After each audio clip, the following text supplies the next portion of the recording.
بسم اللہ الرحمن الرحیم۔ آج ہم بات کریں گے اسلام کے سب سے عظیم پیغمبر حضرت محمد مصطفیٰ صلی اللہ علیہ وسلم کی زندگی کے بارے میں۔ یہ وہ عظیم شخصیت ہیں جنہوں نے دنیا کو امن، محبت اور عدل کا پیغام دیا۔ نبی کریم کی حیات طیبہ کے بارے میں جاننا ہمارے ایمان کا حصہ ہے اور آپ کی تعلیمات پر عمل کرنا ہماری کامیابی کا ضامن ہے۔ حضرت محمد صلی اللہ علیہ وسلم کی ولادت 12 ربیع الاول 570 عیسوی میں مکہ مکرمہ کے ایک معزز قبیلے بنو ہاشم میں ہوئی۔ آپ کے والد حضرت عبداللہ کا انتقال آپ کی پیدائش سے پہلے ہی ہو گیا تھا۔ آپ کی پرورش آپ کی والدہ حضرت آمنہ اور دادا عبد المطلب نے کی۔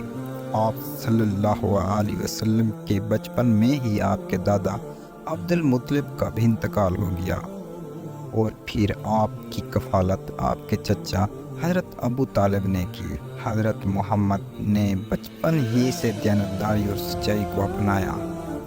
آپ کے کردار کو دیکھتے ہوئے لوگ آپ صلی اللہ علیہ وسلم کو الصادق یعنی کہ سچا اور الامین یعنی کہ امانتدار کے لقب سے پکارنے لگے۔ نبی کریم صلی اللہ علیہ وسلم نے اپنی جوانی میں تجارت کا پیشہ اختیار کیا۔ آپ کی دیانتداری کی وجہ سے حضرت ختیجہ جو ایک معزز اور مالدار تاجر تھی، آپ کو اپنے کاروبار کا ذمہ دار بنا لیا۔ آپ نے ان کی تجارتی قافلوں کی نگرانی کی اور ان میں انصاف اور دیانتداری کا مظاہرہ کیا۔ یہاں سے نبی کریم صلی اللہ علیہ وسلم کی زندگی میں ایک اہم موڑ آیا جب حضرت ختیجہ نے آپ صلی اللہ علیہ وسلم کو نکاح کا پیغام دیا، اور اس مبارک نکاح کے بعد آپ صلی اللہ علیہ وسلم کو ایک خوشحال زندگی نصیب ہوئی۔ لیکن نبی ہمیشہ اللہ کی عبادت اور غور و فکر میں مشغول رہتے تھے۔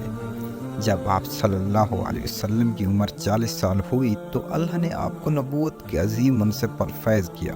یہ واقعہ غار حرا میں پیش ہوا جہاں آپ عبادت کیا کرتے تھے۔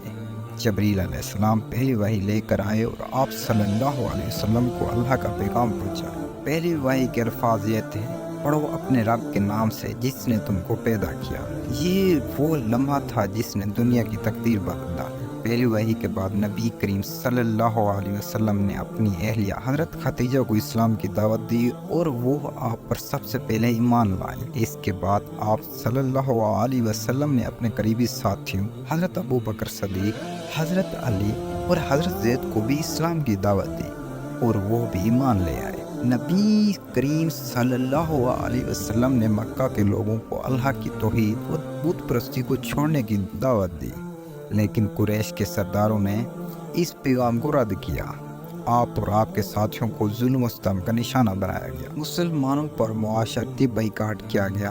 انہیں شعیب ابی طالب میں قید کر دیا گیا جہاں وہ کئی سال تک بھوک اور پیاس کی شدت کا سامنا کرتے رہے۔ مکہ کے سرداروں کی دشمنی بڑھتی گئی تو نبی کریم نے طائف کا سفر کیا تاکہ وہاں کے لوگوں کو اسلام کی دعوت دے سکیں، لیکن وہاں بھی آپ کریم صلی اللہ علیہ وسلم کو ٹھکرایا گیا اور لوگوں نے آپ پر پتھر برسائے، لیکن نبی کریم نے کبھی ہمت نہ ہاری اور اللہ کی رحمت کا انتظار کیا۔ اس دوران آپ صلی اللہ علیہ وسلم کو ایک عظیم معجزہ عطا کیا گیا جو تھا واقعہ معراج۔ ایک رات جبرائیل علیہ السلام نے نبی کریم صلی اللہ علیہ وسلم کو بیت المقدس اور پھر 7 آسمانوں کی سیر کروائی جہاں آپ کو اللہ کا قرب نصیب ہوا۔ جب مکہ میں مسلمانوں کی مشکلات بڑھتی گئیں تو اللہ کے حکم سے نبی نے مدینہ کی ہجرت کی۔ یہ ہجرت اسلام کی تاریخ کا ایک اہم سنگ میل تھی۔ مدینہ کے لوگوں نے نبی کریم صلی اللہ علیہ وسلم کا گرم جوشی سے استقبال کیا اور اسلام قبول کیا۔ مدینہ میں آ کر ایک اسلامی ریاست کی بنیاد رکھی اور مسلمانوں کے درمیان بھائی چارے کا رشتہ قائم کیا۔ آپ نے مدینہ کے مسلمانوں اور وہاں کے یہودی قبائل کے درمیان میثاق مدینہ نامی معاہدہ کیا، جس کے تحت تمام فریقوں نے امن اور بھائی چارے کے ساتھ رہنے کا عہد کیا۔